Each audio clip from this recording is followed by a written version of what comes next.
Yo, what's going on, Council, and welcome back for another week of anime. This is the Gurren Otaku Council podcast, episode 89, and today we got the High Card Season 2 review for you, everybody, and of course, much more. But before we get into all that, if you'd like to join me and my friend McMillian here as we discuss all things anime and sometimes manga, then please make sure you hit that like and subscribe button, as well as follow us on our social media so you can stay up to date on all things about the Council.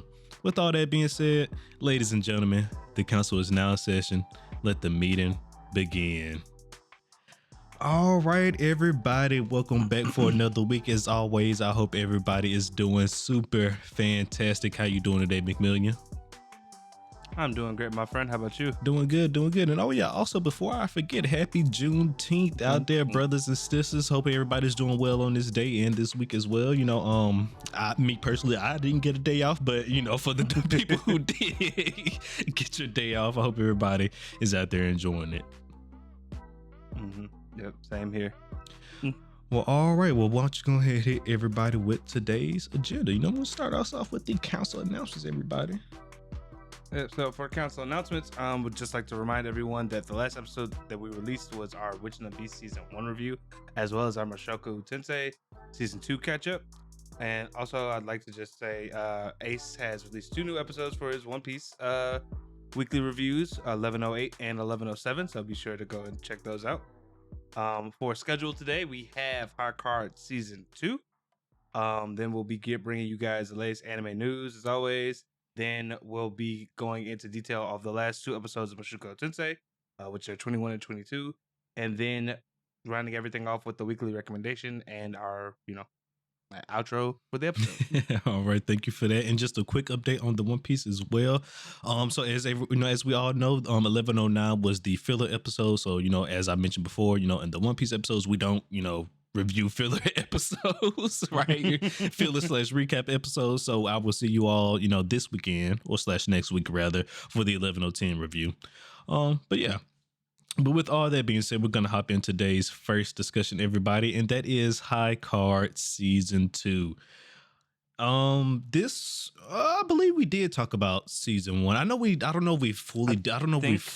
think we did do a full review on season 1, but I know we definitely reviewed the show in general when season 1 was out.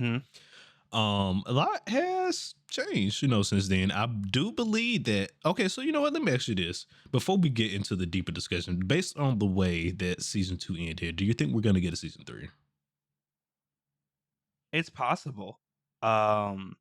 It's possible. I don't know though. It did wrap up pretty okay. Yeah. So I wouldn't expect it. I guess the fact that there is still some players out there, so I guess there still is like a story you can tell theoretically, because like they haven't collected all the cards, right? So there still is things to do and things of that nature. So I guess with that being said, I guess I can still see a season 3 here. But nonetheless, let's get right into it. And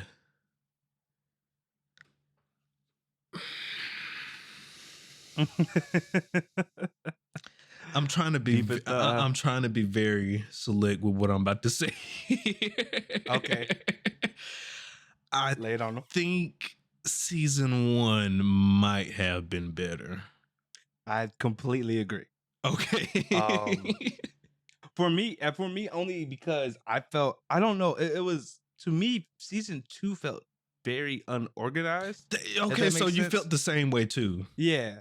Like I felt there were like I'm gonna say this. The content that season 2 had, without like going deeper into it, I felt was good, but the way it was presented was very like odd.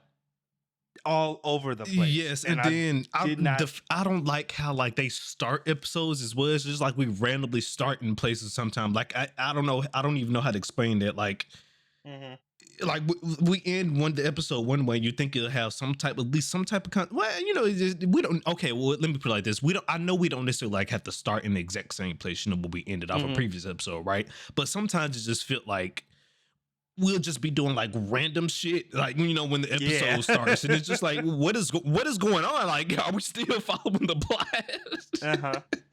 And then some episodes had like major, like they didn't start, and the way they started, you would not have expected them to go the route they did later on. And I'm just like, and I know sometimes that can be good, like a surprise, but the way they built up to it didn't even make sense. So I was just like, okay, I don't. Why? Okay, so I'm glad I wasn't the only one, because I was like, I'm watching this and I'm like, it just feels like I don't know, like every time the show starts, it's like I like the characters already lived their life. I'm missing some information. Like they went through a mini arc or some shit that I didn't get to see on screen. I'm just like, what the fuck is going on? Exactly. Yeah. No, I completely agree, because like I was like, I don't dislike what I'm watching, but at the same time, like this could have been presented to me better. Okay, like this could have definitely been like all right. I thought polished. okay, thank you, because I thought I was on the one, because like something just feels off the way these episodes are running, and then especially we get that one episode with Leo, right? What the fuck are we doing? You said with Leo? Yes, that's the blind guy. Well, I guess it's two blind guys. I apologize. That's not? Oh no, that's Finn.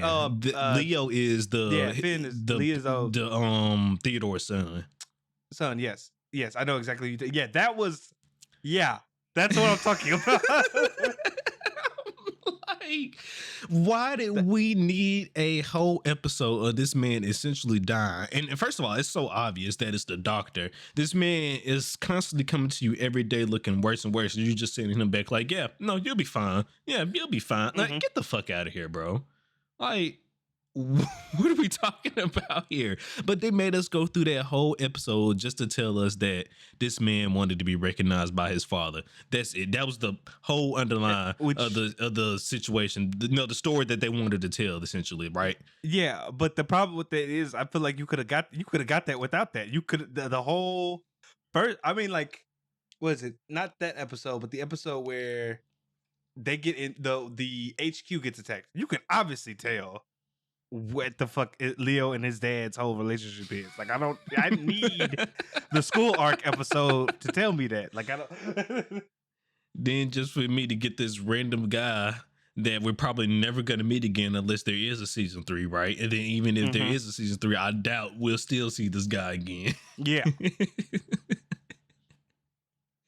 And then it's like High Card so bad wants to be like a action anime, right? But it's like they're scared. I don't know if it makes sense. Yeah, like because like you can see like the fast paced high phonetic action that happens whenever Love P comes out, but then like all the other extra seasons just like pew pew. Yeah, real slow type stuff. Yeah, definitely. And they wanted to play this one up almost like it was like a mystery season, but like they didn't. I don't think they. Oh my god! They didn't lay the groundwork out. Oh my god! Well enough for it to kind of match up, because I was just like, half the reveals that you revealing, I don't think are as big as you. Like you introduced me to Jesus last episode. Why the fuck do I care about this other shit?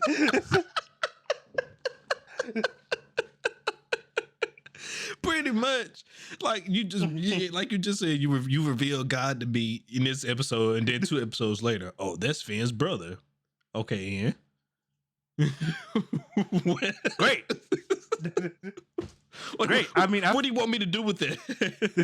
I was like, I figured that after the first episode where you showed the house and the orphanage. Family, maybe. Okay. Like, looked at him. Is that Tilt? As soon as you see him, is that Tilt? Like, I know these men ain't brothers, and lo and behold, oh, no. I'm your long lost brother. You're not my brother. Oh my gosh, please. Can we stop this? Oh my gosh. But I guess, you know what? Before we go, let's get into that. Like the overall plot of the season, right? So the overall plot of the season, it was like you said, was supposed to be like, this big mystery with one, finding out, who the Black Knight is, what truly happened, to Finn's family and all that, right? And then of course, later we find out that this, oh my god, and then the demon from 500 years ago apparently has came back now Yeah. to destroy the world, right? Or some, well, not necessarily destroy the world. Well, I guess we're assuming that if he did destroy the Joker card, it would have had some catastrophic consequences, Repercussions, right? yeah. But the way that whole situation came about was also so just okay. How did you feel about the Lala reveal? It could have been done better. That's one thing to me. Two, I was just so in season 1 they don't explain the origins of the cards other than like kind of I guess like they were talking about the whole they came from the king. The king used an X hand to kind of unite the country together, Yeah, stuff like except that. for the story, yeah, that they told that this we learned season, was right? was quote unquote fake, right? Yeah, so that was and then Lala comes and we find out like there's a mage that has something to do with the origins of the cards. I'm like, all right, that's interesting. I don't know why we're just now finding out about them in this second episode of the second season, but hey. And then for some random reason, they attach themselves to Finn, and in the middle of a fight, gives them the entire backstory to this country. And I was like, is this where we want to do this at? Like, I don't. Is this how we doing this right now? I was just like, is this where we want to do this? It's not like I was like I said before, what they presented with me, I was interested in it, but the way the way they showed it, I was just random. Because why am I watching this in the middle of a fight? If it was like after Lala helped them defeat the Black Knight, and then they were like, I gotta. Let me show you the truth. Yeah, the origins or something like that. And if it wasn't just Finn, also like if it was other members of High Card, that also probably would have been more interesting. But like, yeah, but overall, I mean, Lala was an interesting addition. I just don't think it went anywhere. If that makes any sense, like they were more of a plot device to kind of introduce like the Black Knight and the conceptualization of the Joker card. Yeah. And then after that, that was it. Like that they were pretty much nothing. Yeah. Nothing. Yeah, because I mean, technically, Lala's still alive. We didn't end up killing him, and that was another thing. The hope Lala comes, tells us the whole truth, and it's like, all right, now you kill me and just end all of it.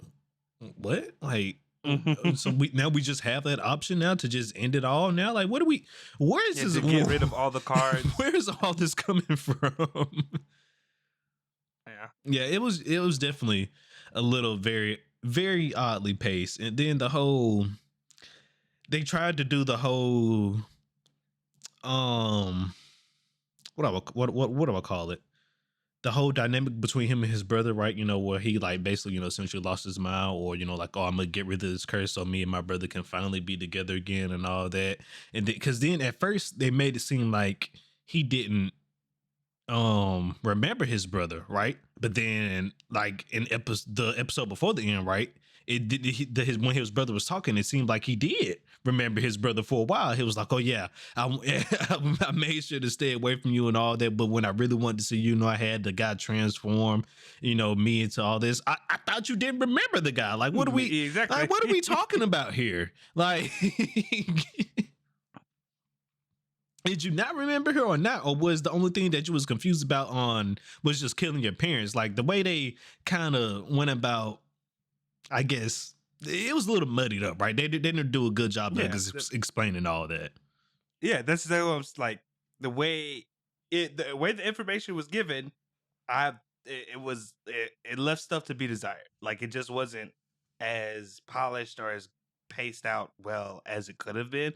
Because I feel like if it was better paced and a little bit more spaced out, like the shit that they did this season probably would have been really good. But just the way they presented the information and how everything kind of gelled together, I was like, this is a mess. Yeah. Like, yeah, it just seemed like we was doing stuff for the sake of doing stuff. And I think for me, it definitely got weird when Theodore got kidnapped, right? After Theodore got kidnapped, that's when like the episodes just started getting odd. It was just like, what are we doing here? Because like one of the questions I had, I was like, okay, so you kidnap Theodore, you leave him in this house for I don't know how many days. Why are we now just talking about the reason you kidnapped Theodore is because of your dad? Like, why is that now? Yes, on the last day coming up. Yes, when you've had him for I don't know how. Because then when after they get. Directly after the episode, Theodore gets kidnapped, right? We're talking to Finn. Well, we see Finn, right? And it's been like, we get this, little subtext, like, 2 months later. It's been fucking 2 months. And then, okay, if it's been 2 months later, then now we get to this Leo episode, and now he's spending an extra 13 days here. Is this part of the 2 months, or is this after the 2 months? Like, what are we doing here? Exactly. Like, I was just like, I really feel like if they just said that was like a couple of weeks, it would have made more sense even. But yeah, that's why I was like, I don't. And then like, did not feel connected. And then like, what do you mean y'all just sitting around doing nothing because they told y'all to? Like, what? This guy's father is missing. We're just like, oh yeah, we're just gonna sit around and just chill and do nothing. Which I also thought was weird because like the whole thing, I feel like at the end of last season was them being like, we're gonna do our own thing. Shit. Yeah. So it was just I don't know if it was like production reasons why this felt a little odd. I don't know if like the actual manga or light novel explains a little bit stuff better, but definitely the anime, at least for the anime adapted version, it felt a little off. If I'm not mistaken, I think this is the anime original, if I'm not mistaken. It might be. About to do a live check here. But while you doing that live check, we'll just head on to our next topic here. So, standout moments for this season, right? I know we've been bagging on. It's original. It is anime original. Okay. Yeah. Mm-hmm. But I know we've been bagging on season 2 for a while, but let's talk about some good stuff, right? Because it wasn't all bad, right? Even though it was a little bit, disorganized. Like I said, there were some gems there. It still wasn't bad. They could still. I don't care. The Leo episode 30 went away. I don't care. Yeah, I agree. But amongst the other stuff, it was fine. But for me, I think one of the standout moments for me is Xenon. I think that's his name, right? The guy with the claws. I just really like his abilities, like making hallucinations with sound and stuff like that, and just like how he was basically, causing destruction, with the claws to make the sound and stuff like that, which then on byproduct, created the hallucinations. I just love that. I just thought it was cool. Yeah, no, that was a really good touch because I even thought that was cool because at first I remember when he first showed up at the thing and he used his ability and I was like, oh, he creates explosion, like he makes stuff explode based on like if he touches it. Okay, cool. And then I think he got upstairs, he started making like the rocks fall, and I was like, wait, no, okay, so this is different. And then they revealed it was illusions based on like the sound the claws make. And I was like, oh, that's really inventive. I like that. Yeah. I think one of the highlights for me, even though we technically talked about it, I think getting the backstory of the cards was nice. Yeah. Like finding out like how they happened and the reason there are 52 of them because there were the 52 original knights who wanted to bring peace to the land. I thought that was cool. I really enjoyed that because I like, the fantasy aspect of that. That was really nice, even though it was the way it was presented was odd. I did enjoy that. Another moment or episode I liked was, even though it came at a weird time, I think the road trip episode with the girls was pretty cool. Yeah, because even like as you mentioned, when they show Love P, they be going all out on the action. But I also thought like story wise, it was kind of nice because she I forget the character's name. I think it's like Mary or something. Oh, girl, Wendy. Wendy, thank you. Like, because Wendy was down because she was like, basically, I'm the reason that all that shit happened at Pinocchio, and like that trip helped her get her mind right and be like, oh, I can still try and work with my card and all the other stuff, and like I'm not terrible at my job. Yeah, this shit is just weird. So I like that episode. I feel you. Definitely, of course, another standout moments in the season are just like You just mentioned it, like all the love P moments, right? I don't know why, but Mm-hmm. the characters, the animators, they love love P. Mm-hmm. Whenever she's on the screen, they going crazy, right? So all those moments were great. I really wish Finn had more than just a freaking handgun. Like I don't. Oh my god.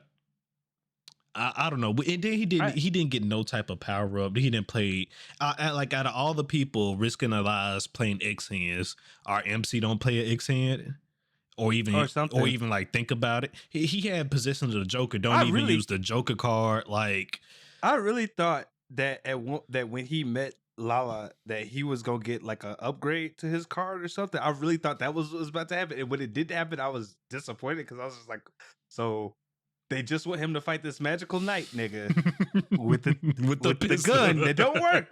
That don't work on him. It don't pierce his armor. It don't do shit. It's not even magical bullets. These just regular bullets.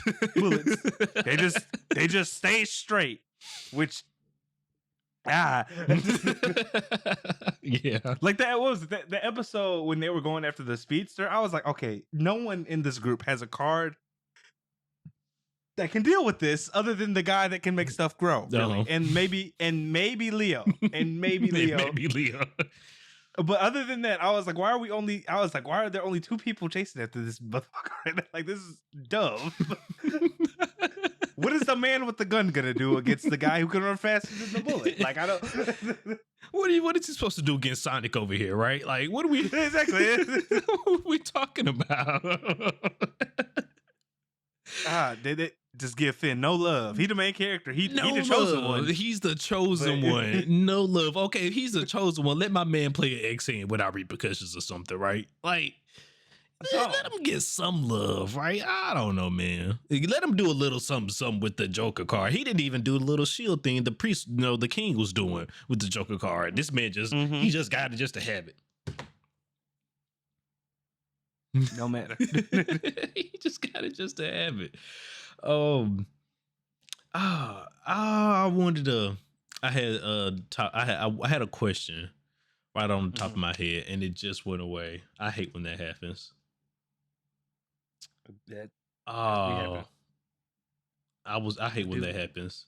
Okay, so you know what? Let's go. I'll just head on to the next question on the docket here until the one I thought until it comes back, right? So was there anything that you were hoping to happen that didn't happen this season? So for me, it was kind of like so for me, what I wanted to see, because they were talking about X hands and then there's the X blind and all that stuff. I wanted to see like if there were special different combinations of like different hands or that may result in other things. Yeah, I believe so. Cause when old girl did her X hand, she was like, somebody mentioned that like, you should have been dead because you played a flush or something like that, right? So it might go like, about poker hands and stuff like that. Yeah, but I was just like, they just didn't, but they didn't really explain it. Yeah. And then also, I was wondering this, or I was trying to piece together myself. I wanted to know if the suits of the card matter to the ability that you got. Mm-hmm. For instance, like, I'm just going to point this out. Like, so Wendy has the ace of spades. Finn's brother has the king of spades, and Finn has a spade. All of them get armaments or like a type of equip. Like a gun, like Finn gets a gun. Yeah. Wendy gets her sword. Now, granted, Love P, the alter ego, is a part of that, and then also like Finn's brother gets the full armament of a knight, and granted, the spirit isn't necessarily a part of it. That just kind of happened, but like those are all like equipment type of things. So I was wondering, I was like, does the suit matter? And like in terms of like the powers that you get, yeah. I didn't think about that, but I don't think they didn't really. Like I really wanted that to be a conversation or something, because they don't really go that in depth in terms of like if the tree of like cards matter or stuff like that. So yeah, that was one thing I wish I would have got, but I guess the backstory of the world will suffice for now. Yeah, I was about to say what I was really hoping for was more about like you said, the backstory of the cards, and we did get that, so I guess I was satisfied. The question did come back to me as well. Well, it wasn't even a question; it was more of a statement. One thing I did find weird was that with the backstory of the lore, right? We found out that the cards, house the knights, the original 52 night spirits, right? With that Mhm. being said, when that shouldn't Love P automatically remember who the fuck Sangaleo is when she not necessarily be a knight from, the past? I'm so that I thought that was odd too, especially because in the flashback or like the story, the person who beheads Sun Galileo has a pink sword. So I was like, is that not Love P? And if Love P is the spirit of that same night, why the fuck are you tripping out every time you get summoned? I don't I don't appreciate this. You're supposed to be a hero. So Why are you acting like this? why are you tripping every 5 minutes? Like Yeah. And so I thought that was another weird thing as well. I don't know if that counts as nitpicking or not, but I mean, maybe, but like I think it's a good thing to at least conversate on because it's just like you can't say that these cards have connections to like past heroes and then bullshit like that. That's just weird. But yeah, that's the first thing I thought.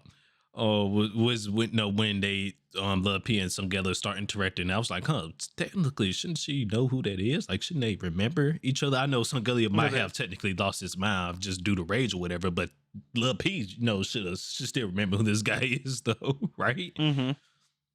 Something, but nah, they didn't do that. That would have been I'm glad you actually brought that up because that would have been a cool thing to see. But yeah, like I said, this season was a mess. Yeah. So yeah, and then before we rate this season, right? I got one last question for you. mm-hmm. Are you hoping for season 3? With what we just saw out of season 2 and the way it ended, are you hoping for a season 3? Do you want more high card? If they're going to do it like how they did this season, no. I know that's like weird to say, but like for me, it's just I. I'm assuming that was your dog. Yes. That was such a. I don't know what sound Sebastian just made, but that was I was not expecting it. Oh, okay. But I think for me is like if it was more polished, then sure. But the problem is like this season was such like all over the place. I'm just like, if you're gonna do it like that, just nah. Yeah, I'm with you there 100%. Like if this is what we're gonna get, leave it alone. But if we're still gonna be more more along the lines of season 1 type style, Mm-hmm. I'm cool with that. Yeah, I'm because fine. that was structured very. I feel like season 1 was structured very well. It wasn't anything special, but it told like a really good, like complete story that you could easily follow along. Mm-hmm. Season 2, I feel like if I just granted, obviously you're not supposed to drop someone in the middle of a season yes. and watch it. But like if I did, I feel like they'd be extremely confused. Like more than a normal person should be in the middle, like in the beginning of a season. You know? I feel you. Like because 100%. Because like those moments where you walk in on somebody and they watching something and you can kind of get like what's going on. Yeah. I feel like if I did that with this, I would be like, what the what? What are we doing here? Yeah. And you know what? No, we can't end this. We can't end the season 2 review without talking about these, right? There's 2 more things we got to talk about, right? The Bond Klondike plot line and the Chris plot line. Which one you want to start with? Bond Klondike. Let's do that. The you want to do that one? Okay. I hated it. That's fair. I didn't like it either. Because again, I said there's no way they tried to pull this best friend stick like this.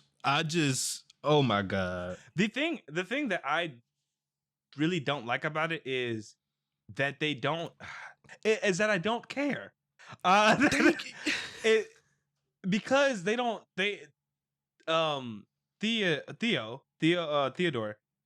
has like no personality. So even if you tell me this man is his best friend, I like he don't care. Why should I care? Right? Like that's one. And then 2, it felt lazy. Not Yes, lazy. I don't know what the word is. It's Like, lazy is the word, because what killed me is, why are we doing this fake deck out with Theodore when, first of all, at this point we should have just been killed him, right? Why the hell are we leaving this man alive for 2 thank you. months? Okay. What were you doing this Yeah. entire time That with him for that's 2 my point. months? Number two, what was the point of us? Well, I know the point of us. Like, I think leaving him dead would have been a great, character development moment for Leo, right? Because now he's a true soul leader of Pinocchio.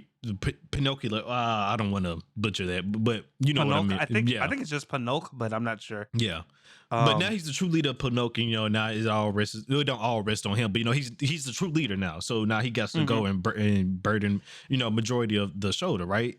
And try and step into his dad's shoes and all that. But then at the end they pulled the whole buddy system. Oh, you were trying to save me the whole time. Well, bet I don't care. He did. That's what basically Bond said. I don't care about that. Well, if you didn't care about that, then why did you rewind time and save your friend?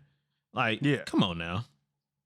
Yeah, that's what I was saying. Like, to your point, I thought that would have been a pretty good storyline for Leo as well, because one of the things that they talk about this season is basically how how Leo does not like how High Card operates. So I just thought if they would have gone through with the revenge story plot and everything, like it probably should have, it would have definitely led to something, I think, interesting for the season to end off on, at least for that character. Yeah. And then also, like, Bond Klondike, well, he was the main protagonist, at least for us, from season 1. So just for him to, like, this is the way, we take out Bond, suicide, essentially. The main villain.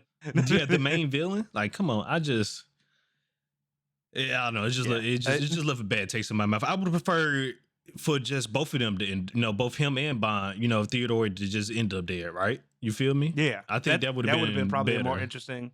Yeah, a more interesting end than what we got. Instead of one or the other. And then don't even get me started on this fake bromance between Finn and Chris, man. Please, can we leave it alone? I wasn't that mad at that one. The only thing was, like, I just felt like, if you're going to do this, if you're going to make this such a big part of the story, can I get more than 2 episodes with them, like, being cool with each other at the beginning of this? Like, granted, I know they were like, what's protege kind of thing in the first season, and I didn't necessarily, and I thought their relationship was pretty good, but I'm just saying, like, if we're going to make it so that they're that, like, dedicated to each other, I would prefer more than just 2 episodes at the beginning of the season where they were, like, kind of chill with like trying to hang it out with each other and stuff like that. Like, I don't feel like anything that happened warranted at basically the level of shit that we got. They out here pulling out egg hands for each other and shit, and I'm just like, okay. And then this man jumps into the heart of the Black Knight just fully unscathed, like it's nothing, and just pulls out his car, like, all right, guy, okay. But just to be fair, after that, the car, it was still, technically was still attached to old boy Flan, right? But yeah, then they made Finn, kill his brother, and I'm just like, I don't care. Like, I don't. You can't. It would be. I don't care. It would have been different if they like had established him more than just like.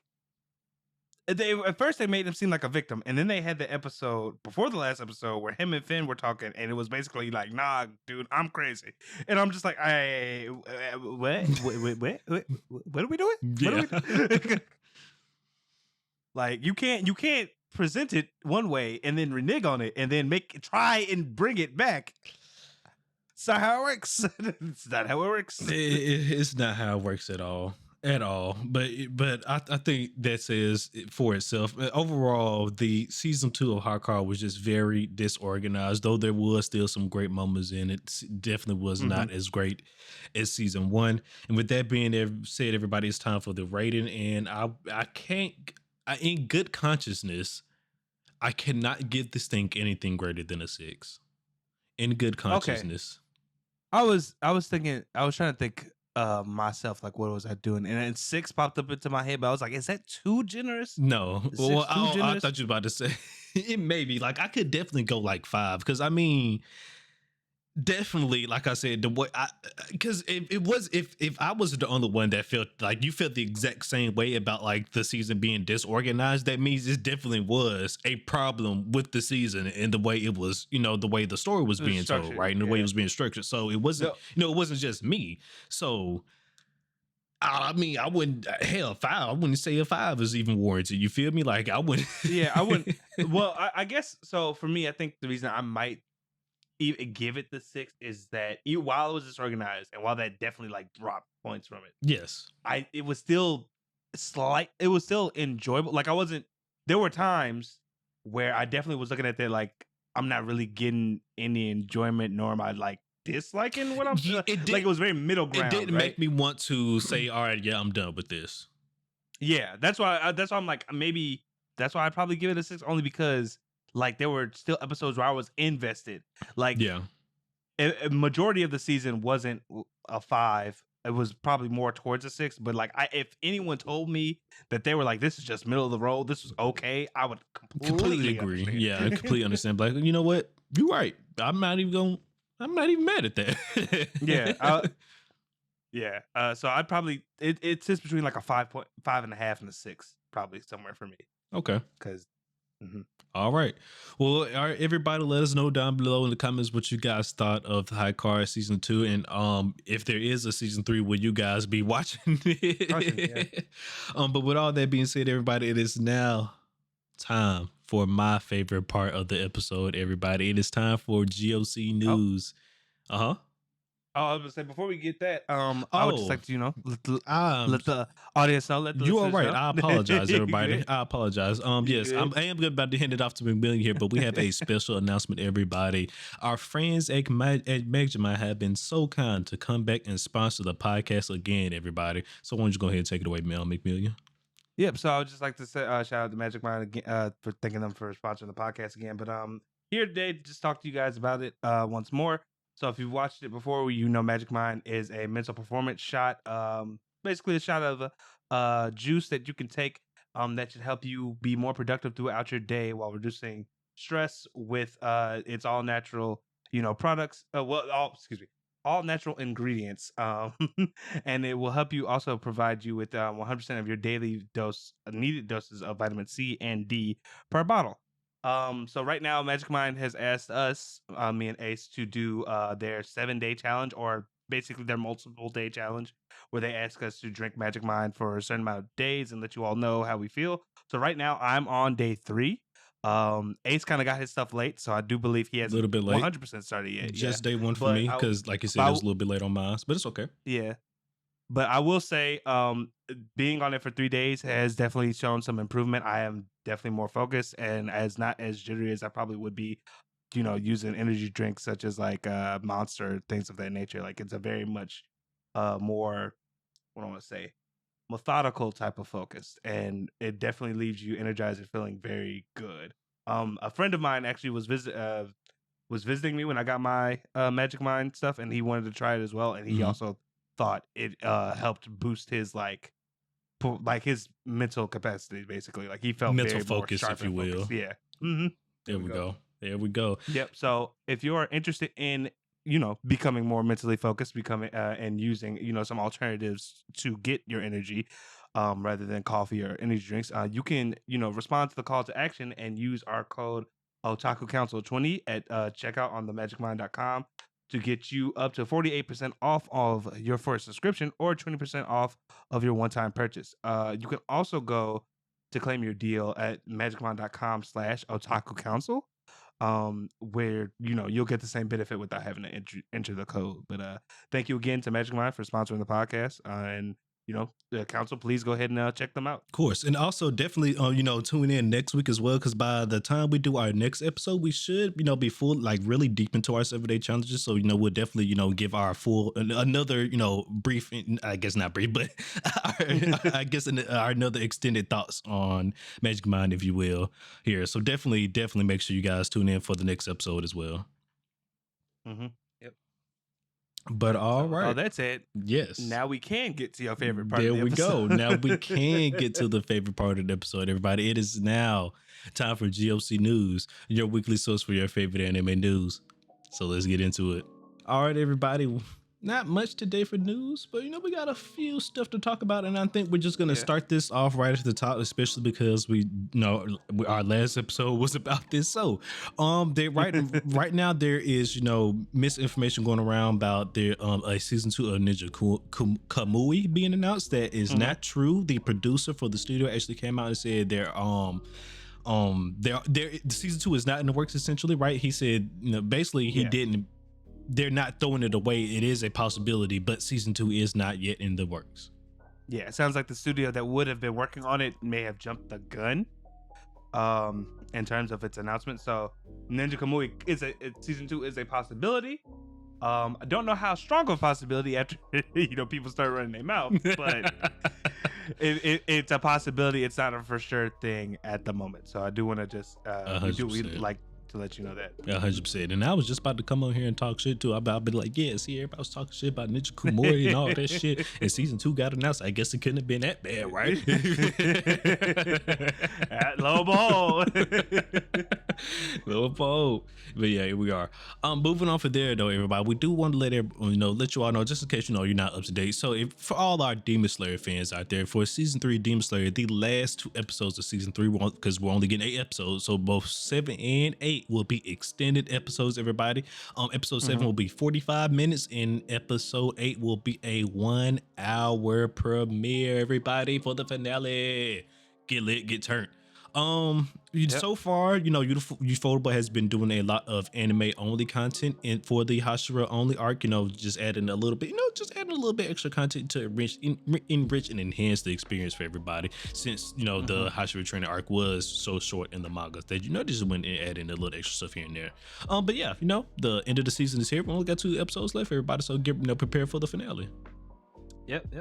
After that, if you're following the hype of Kaiju number 8, like most of I feel like the anime world is right now, a video game was announced. It is a PC and mobile title only though. That kind of worries me. I'm not gonna hold you. The fact that it's also a mobile title. I'm wondering if it's a gacha, especially considering I think the last thing Crunchyroll made was also like a gacha. But some people some people look that's your cup of tea. Just me personally, I think gachas are just unfortunately, though they can be good games, they're held back because inherently they're designed to make money. Like their base game designs is based around getting you to, interact with the gacha system, right? So gamble. It is basically really fun gambling. It's essentially what it is. So buyer beware on that one. That's but this last bit of news, also, just for the Oshinoko fans, yes, manga and anime alike, the final arc of the manga is supposed to be starting next week on June 27th. See, so for those hoping for the things like the anime to hopefully finish off with like the series, it looks brighter because we now know that it actually will potentially end before the anime. The end is don't gotta worry about And then for the manga fans, if it is as bad as people are saying within, because I was hearing things. Yeah, the end is almost here. Yeah, the end is almost here. I don't know if it's actually as bad as people were saying, but hey, it is about to be over. Only time will tell. It might pick itself up. I'm still an anime only. We'll see when we get there, but same thing for Tokyo Revengers. And I will say the manga readers were a little bit right. With that, and speaking of Tokyo Revengers, I'm gonna go, since I already name dropped it, I'm gonna go ahead and pull this piece of news up slightly ahead early, everybody. So Tokyo, a new anime sequel has been announced for Tokyo Revengers.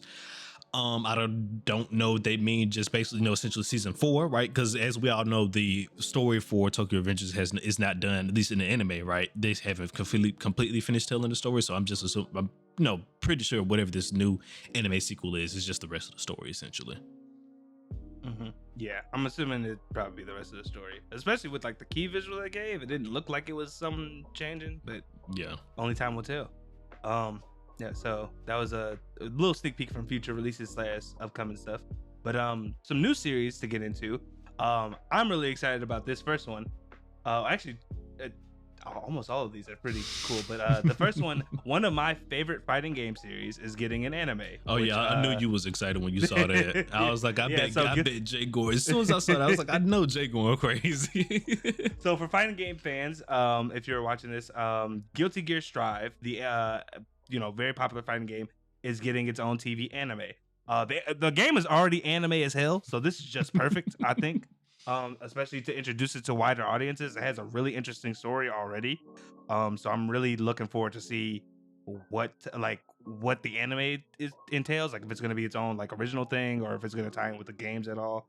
And I hope like the animation's on point, because if you're going to make an anime based off of a fighting game, you got to come with it. Yeah, so gotta come. I'm really looking forward. Gotta to be in there throwing hands. Got to be 100%. Also, the highly acclaimed manga Gacha Kuda, another one our boy Jay is excited for. The TV anime adaptation has been officially announced to everybody. This has been rumored. Rumors of this has been going around for like 2 months now. But the announcement has officially come, and it's real. So everybody, for the Gacha Kuda fans out there, you ain't got to be like, oh, are we actually gonna get an announcement? It is real. It's not fake. The One Piece is real. So explain. I think we did this a little bit before, but just in case, again, why don't you go ahead and tell everybody a little bit about Gacha Kuda, since you have read a little bit from the manga. So I will also give just some like background on like the creator. So Gacha Kuda was created by an assistant who used to work with the creator of Soul Eater. Okay. So like a lot of if you start reading it, you can kind of see where the authors of Soul Eater's art influences like their student, kind of. They also, which cool thing I did not know, when Soul Eater was airing on Bones, like when they were making it, they were an assistant there. So so the studio that they used to work for also picked up their manga. I just think that's really cool. But Gacha Kuda is basically about I'm bad with names, but it's I think his name is Rolo, but I'm not 100% sure. I know it starts with an R if it's not Rolo. Okay. But basically the main character, he lives in like this pristine, basically society. And then one day, but he's kind of looked down upon because he lives like in the poor area of this city. One day his father figure, his adoptive father, is murdered. And people believe it's him because, he's an outcast, he's odd, and he was the only person that really they were the only people that really spent time together with each other. And in this city, when they execute someone for a crime, they drop you basically over the edge of this cliff that the city's on. Lo and behold, though, underneath the clouds, there's another town or place that actually exists where where the people at the top have been dumping their garbage, and it has been creating these aberrant beasts, is what they call it. And basically the people at the bottom who basically try and figure out how they can get themselves to the top, fight against these aberrant beasts. But also it's only a select few of them that have the ability, and the way that they manifest the power to fight aberrant beasts is by bringing out the power within a special item that they hold dear, that they taken care of. So the whole thing is that the thing about the series is A, trying to figure out how to get back up, and then B, figuring out who killed the main character's adoptive dad. Gotcha. But it's really a revenge story. It's a revenge story, but honestly, it is the most Soul Eater shit I can say. When I'm reading it, it just reminds me so much of the wacky, goofy stuff that Soul Eater had, but also maintaining a really interesting world and super interesting story. The characters are really cool, premise is really strong, and it's been going great so far. I do apologize. This is one I will not stop reading. So I mean, I want to talk about it when it comes out, the anime, but like if we don't do it as much as you guys would like, it's because I read. He is a filthy manga reader, everybody. Been doing this for 2 years. Boo him. Okay, but last but not least for new series, Elden Ring, DLC comes out Friday, which will probably be the day this episode releases. Is getting a comedy manga featuring the game's NPCs. It's supposed to come out on July 4th. So if you guys are interested in that, look out for it on July 4th. I believe it'll be translated in, I think it will be coming on the Shonen Jump app or the Viz Media app, one of the two. Yeah, you can check it out there. Pray for us. If the podcast slow down, it's because of Elden Ring. I'm gonna try and make sure it don't happen, but the land's between. We are but two simple men, two simple tarnished, trying to become an Elden Lord. Well, I guess technically we're already Elden Lords now, but you get it. That being said, I think we can probably rapid fire some of the upcoming stuff. So we already talked about Tokyo Avengers. Next up, but like Delicious in Dungeon here ended very recently, but it has already gotten announced for its second season. We do plan on reviewing season 1 at some point, so stay tuned to that. Yep. But if you were a Delicious in Dungeon fan, have no fear. Season 2 has been announced. Yep, as well as Tower God Season 2 has been announced, but we already talked about that, and it's right around the corner. Everybody's going to be a summer show. It's going to be premiering on July the 7th. So get ready to keep saying, fuck Rachel. Nier Automata is also back. This is kind of surprising to me. The anime's second part is supposed to premiere on July 5th as well. The staff of the first part announced it this past Wednesday. So all hail humanity. Oh, glory to mankind. Yes. There you go. There's the saying. There we go. I'm a fake fan. We knew what you meant. You felt me though. That's why you came back with the save. McMillian with the save. And last but not least, everybody, the Code Geass Rose of Recapture anime is going to be premiering on June the 1st, everybody. So, not June the 1st, June the 21st on Hulu. Yep, this Friday. And also maybe presumably Disney Plus as well, because when just like when a lot of stuff comes on Hulu, it also comes to Disney Plus. So don't just be on the lookout for that. But we do know it's definitely going to be coming on Hulu though. On Hulu. Yes, indeed. All right. With all that being said, that's the end of news, and we will be getting into our Mushoku Tensei Season 2, Episode 21 and 22. Not on Father's Day. I can't believe they did us like this. Oh, wait. We ain't got there yet. You skipping towards the end. We already here. Oh my gosh. It's the Mushoku Tensei Season 2 review, everybody. Not Season 2 review. What episode is there? 21 and 22. 21 and 22? I thought we should just be the 21, right? Because last time we talked about Roxy being saved. We didn't actually talk about the episode where there was only one episode after Roxy was being saved. Yeah, that's what I'm saying. Like we didn't get the chance to talk about this one. 21. The one where Roxy But you said 21 and 22. It should just be 21 then, right?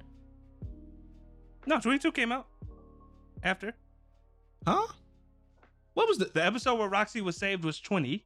Roxy was saved at the end of episode 20. Okay. 21 is actually like where the group is all back together. They take her to the inn. They find out, they recount stuff. Rudy do and they Roxy not do they not together. go and save their father, their mother, all in that same episode? Was that a different episode? 22. Yep, 22 is a different episode. What the fuck? It don't matter. That's semantics. Anyways. I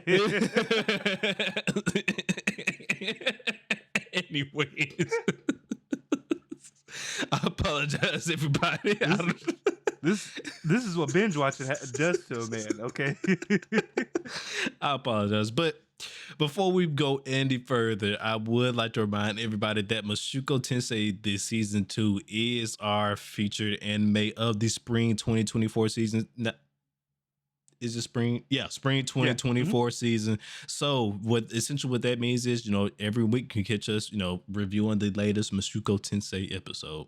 Just keep it short and simple. But yeah, let's go ahead and get into it. The McMillian says 21 and 22. I thought it was just 21.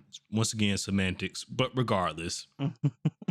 We got a reunion between Roxy and Rudy, which was interesting, which was pretty cute. It was a pretty cute episode. Not much to really, I think, talk about too far, because like I said, like Roxy finally got to see Rudy as an adult, and Rudy, after being gone from her for so long, got to reconnect with his master, and it was nice. It was wholesome. It was a wholesome. I mean, I guess you could say there is a little bit of development, because it seems that Roxy is taking a small liking to Rudy, right? So yeah.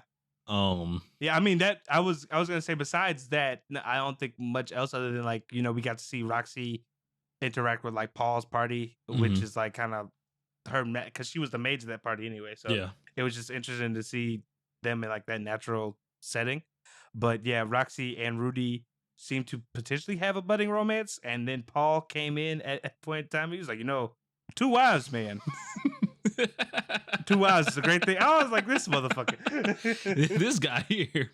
Nobody wants to hear that from you, Paul. All right. Oh, exactly. We don't want to hear that from you. You are the last person we want to hear this from, Paul. All right. Look us in our eyes. You go sit down somewhere, Paul. Yeah. But it was nice to see a master and student reconnect. Even if, like, it was, like, under the, like, pretext of romance, but it was just like I said, nice little reunion episode. We got to see them work together to go deeper into the labyrinth, which is kind of like where we leave off on 21, was them using, like, was it Rudy and Elenise? Yeah, there you go. Elenise, like, we discovered that apparently that, I guess, whoever might have designed that labyrinth also potentially left the same circles in that the place they arrived in, because the way to get to the last part of the the last part of the labyrinth was basically the same way or similar to the place it showed up at, and use a hidden stairway. Secret tunnel. Through the mountain. through the basement. Yeah. But yeah, so I thought that was a little cool thing as well. Like I said, how basically the 2 rooms were identical. It was like, oh snap, it should be, like a secret little room right here, and lo and behold, secret room right there, leading to the last and final stratagem. So like you said before, I'm just trying to really make sure there's really nothing that we have to discuss from that episode before we get to the next episode. Like I said, we already kind of talked about. You mentioned, like, just seeing their teamwork and stuff like that, and the little small budding romance between Rudy and Roxy. Yeah, I think we're good, unless there's something else you were just like about from this episode. I really wanted to just touch upon. Yes, I just wanted to ask, because technically, I feel like everybody, if you're watching us now, you hopefully know what happens in the next episode, or because we're about to spoil it. But before you watched episode 22, and they went down the stairs to the final, like, basically the boss area, what was your thoughts going in? Like, what were you worried about or not worried about? It's finna be some BS, because first of all, Paul already sitting here telling some, I gotta tell you something, and then Rudy like, nah, tell me when I get back. No, don't do that. Them famous last words. That's the line. Like, no, don't tell me now. Tell me when I get back. That's the line. Like, I already knew something was gonna go down, but it was definitely kind of misleading though, because when you first go in, they like battle it and then come back, and I was like, okay, I guess that didn't go as bad as I thought, but So me, when they went down there, I was like, somebody about to die. Essentially, I was just like, somebody about to go. Those are famous last words. Like, what are we talking about here? Like, what? Yeah. Okay, I just wanted to have the discussion, because I just felt like, that was a setup. Yeah, at the end of that episode. It was a setup. 100%, it was a setup. They already prepared. They prepared you. Like I said, they gave you the line. Somebody die. Somebody die. It's just unfortunate it had to be our boy Paul. But nonetheless, I guess let's just get to that episode, right? The fight with the what was it? A Hydra? There we go. A Hydra. It was kind of a Hydra. So so it regrew its heads, but it didn't multiply because usually when you cut off a Hydra's head, they grow two more where you cut it. But like this one, it was just like regular singular regeneration. But I really like Mushoku Tensei for when it does do action because they show what it's like to have a mage and like people that work like physically, like physical warriors, how that all synergizes, and why even like someone like Rudy, who is considered, I feel like, to be OP, still would need like a party. Would need a party. Like I really enjoyed that aspect of this episode, besides like just the fighting in general, because it animated amazingly, because it's been so long since we've seen, I feel like, some action out of Mushoku Tensei. Like it's been a lot of just character development, 100%. It's been a minute since we got some decent action. Like it was we had those few action scenes in the beginning part of season 2, but yeah, like you said, it's been a minute though. Yeah, I mean, like this, like on this scale especially, because it was everybody was in that bit. Like Elodie's coming in, taking doing the counter hits, like the misdirection.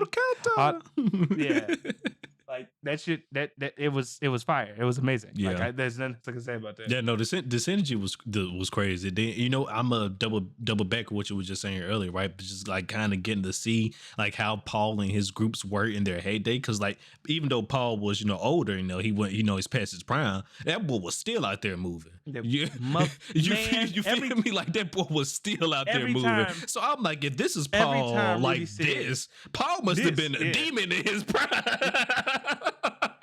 If I'm not mistaken, I don't think Rudy said that his dad got like to king level in terms of like sword mastery, but like he was, I'm pretty sure he was like the level below. Yeah, he was there because I mean he could spar with like Ghislaine and stuff like that, right?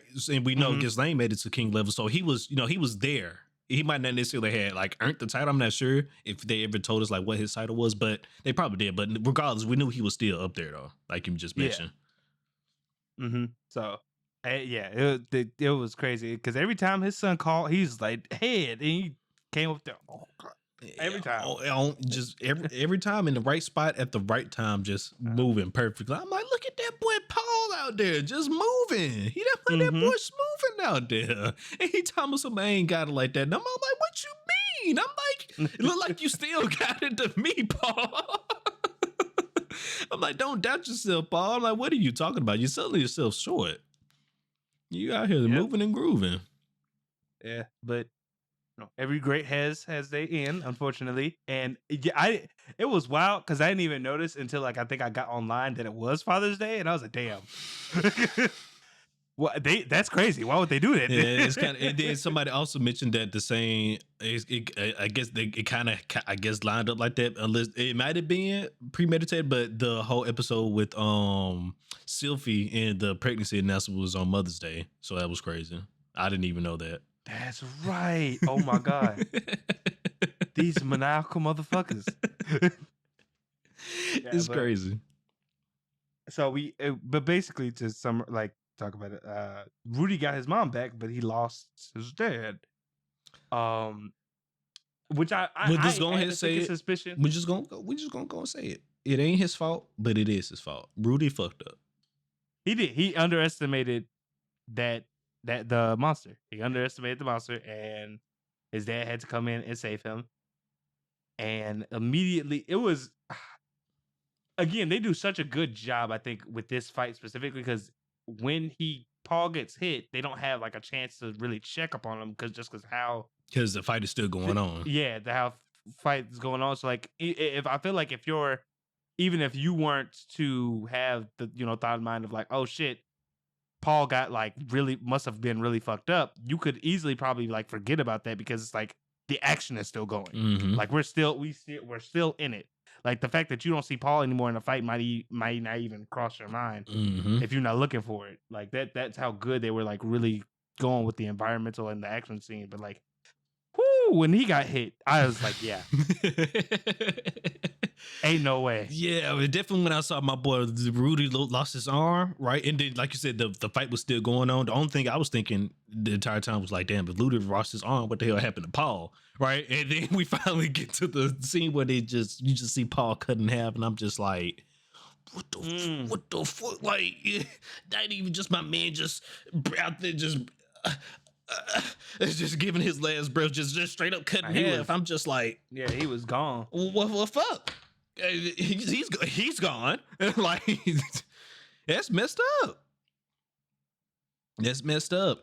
And then, but I will say, I just the scene itself was so touching and endearing, and I just love the way how they did it. Right? Well, not touching and endearing. Well, it was messed up. I guess. How do I want to put this? It hit emotionally. There we go. Right? Because, and I'm gonna bring back up a old heated discussion here for a quick second. I'm gonna bring it back up on heated discussion. So, essentially, like, right, you remember the time when people were arguing about during the JJK when season 2 was airing, and the whole Sukuna destroying the city, and then after that them playing specials during the whole Yuji breakdown scene, right? You know, we essentially get like a similar scene, right? That like right with Rudy, but like the last entire 2 minutes of the episode, just like straight silence. Yes, oh man, that just like straight silence, and I was like, okay. And I was like, in that moment, I instantly thought, I said, okay, I see why the JJK people was a little upset, right? Because even though I was kind of like defending it, right? But even though I was like, okay, because this was cinema, I was like, if they would have played the fucking outro during that moment, I probably would have been pissed. I was like, okay, I understand I understand the outrage now, because because of the silence, right? And you just had to sit there with that shit, and you just like, what just happened? What really drove that home too in that moment was how well they animated the reactions of the people part of Paul's party. Yes. And the maid, I forget her name, but the maid that they grew up with, that Rudy grew up with, like when they got back, and they're all excited because they see they see oh girl, Zenith, yeah, there we go. On like, you know, on like the dwarf's back, and she's like clothed, and she's everybody like, okay, and they're all cheerful.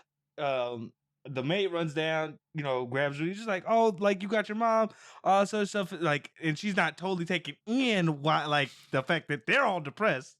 And then you see the exact moment on her face where she realizes, where's Paul? Paul's not there. Yeah. And then everybody crying, and I was like, it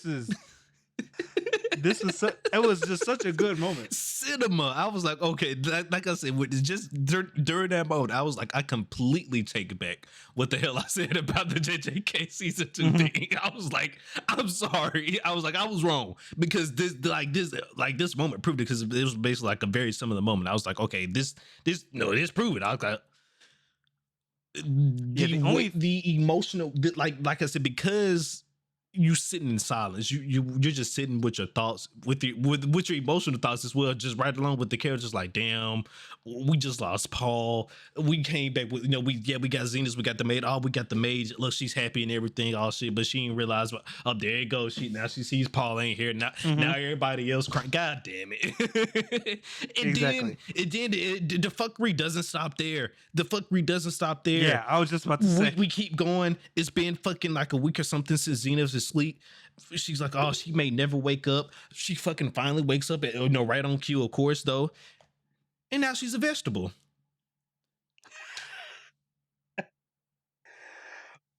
I mean, right now she's nonverbal, and we don't know what her mental capacity is. It seemed like she can move. Well, at least her top half, like she sat up in bed. Yes, but yeah, we don't know what her mental capacity is. We don't know like what happened to her. And it's just, Yeah, I see why the man God was like, if you go, you'll regret it. You go because regret holy it. And I fucking, didn't even like, think about that. It was like, okay, yeah, it's regretting more than one way. You lost your father, you got your mother back, but it's not even, fully hers still yet, right? yeah, Like yeah, we don't even know if she could still truly be saved. And it's just like, damn you, man, yeah, God. yeah. No, I mean, and I'm also like, to even further that, another thing, like Rudy now is like the most is besides, I guess, like the maid is head of his like family, Yeah. and he has his two sisters that he now has to Yeah. I mean, technically, go he was and already taking care of them, so I don't really yeah. count But I'm that just part. saying, like, But it's not official now, though. Like, you are, like, you're my mm, responsibility. yeah, but I mean, like, I wasn't even talking about in the aspect of taking care of. I'm talking about like he has to go back and deliver that Oh, news. yeah. No, Norrin ain't gonna take that too well. Well, no, she lost her dad. Like, again, I Yeah, don't know like Norrin ain't gonna take that too what's gonna well. happen. I don't know what's gonna happen like in the next couple episodes, or as far as like what the rest of the story has in store for Zenith. Mm-hmm. But to find out that you lost your dad, and you Yeah. basically lost your mom. Yeah, and especially when Rudy was there, she was like, it was like, I sent my brother there, the all powerful mage. Everything's supposed to be fine. What the hell happened? Exactly.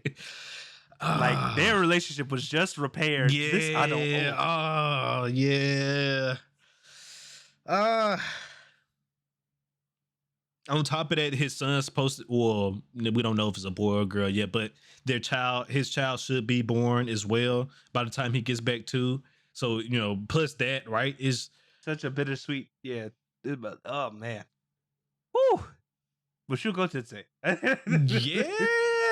yeah, but listen, season 2 has been hidden.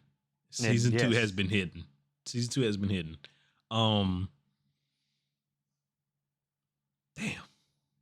Yeah, it was just this episode was just it was a great one. It was a great one, right? Just the action was there, and then just the emotional weight was there as well, right? So like. Mm-hmm.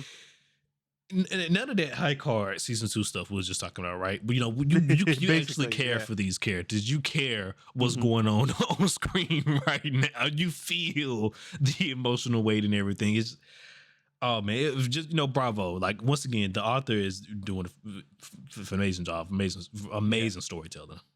Mm-hmm. And the production house is doing great too because yes, they're doing an amazing job as well. And made sure it hit like a. Goddamn. Hats off to them. And also, like I said, I do apologize to all the JJK fans out there. You were right. We should have went no specials for the UG I kind of agree now too, because like if you were just left with the silence and Yuji crying, I definitely think that would have probably hit harder.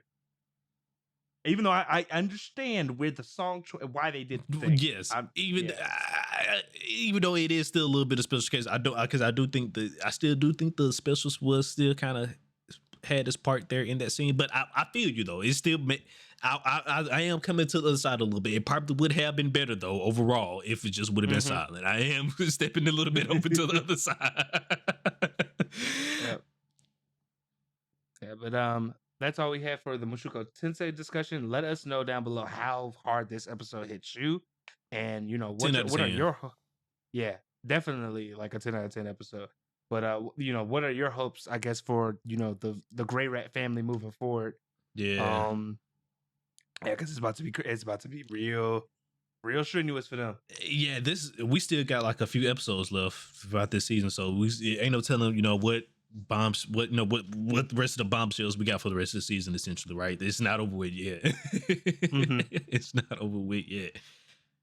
All right, but before I let you all go here, I'm just gonna hit you all with the weekly recommendation, and then I'll be sure to give you all. All right. So, with this weekly recommendation, this is a series that came out during the spring season. So, you may have heard of it, but it's called Ray Monster. It's another isekai. The best way I can explain it or summarize it for you, it is basically slime, but hornier. Oh my! And I don't mean like it's ecchi. It's not really. It doesn't really show any like ecchi moments, but it is. You're losing me. No. It doesn't show any ecchi moments. It's not like sexual or anything, but they do basically say like this nigga had sex.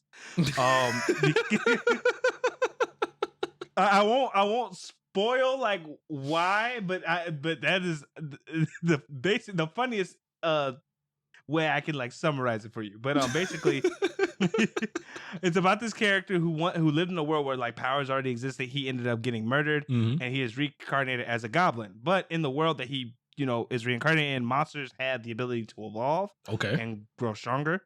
So throughout the and he also has a special skill, kind of like most of the isekai protagonists and stuff like that. Yeah. His thing is like if he eats the people he kills or like the beast that he kills, he gains special skills that they had. A la slime. That basically that's why I say it's slime, but like and he basically ends up like becoming like a much stronger monster, and it just basically focuses on his evolution, but not only like his, because he's so special of like a goblin, the other goblins around him also try their hardest to evolve, and it basically shows like how his influence makes all the other monsters surrounding him affects it, and then how he develops a family, but also like a group out of the people that he kind of has like grown up with and that he adds to his little band of people. It's got one season right now. It's subbed and dubbed. It was coming. It still was simuldub, so it was coming at the same time. It just recently ended. I enjoyed it. It's not like, if I had to rate it, it'd probably be like a low 7. Like it's not something too special. Better than High Card season 2, basically. Yeah, I would say so. It was. There are moments in it. There are moments in it that are funny. There are good action scenes, and it's like a very easy story to follow along with. Gotcha. That's what I'm saying. Like it's not like out of the box, but if you like isekais, you'll most likely enjoy this. Like it's a real enjoyable kind of thing. Nothing like too crazy, but okay. All right. So this week's weekly recommendation is Remonster. So all right. That one out. Well, with that being said, everybody, that's all we had for today. Please let us know down below in the comments, once again, what you guys thought about Mushoku Tensei, as well as, the season 2 of High Card as well. But with all that being said, everybody, McMillian, why don't you go ahead and take us on out here? Yep. So as always, guys, appreciate you all for watching this last listen. If you want to stay up to date on all things about the council, please follow us on our social media. That is at Gurren Otakus on Twitter and at Gurren Otaku Council everywhere else. If you want to go ahead and help out the boys, support us, please consider hitting that subscribe button, the like button, as well as leaving a comment and sharing. Really helps us grow, and we really appreciate hearing your guys' opinions on the episodes as well as the animes.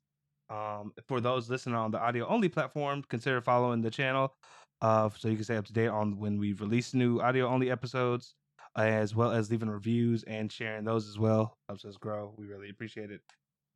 But with all that being said, guys, hope you all are continuing to enjoy the spring season. Summer is right around the corner, and spring is not going quietly. It's been very impressive. So can't wait to see what summer brings. But with all that being said, appreciate you all again. This is Gurren Otaku Council saying a meeting adjourned. Peace out.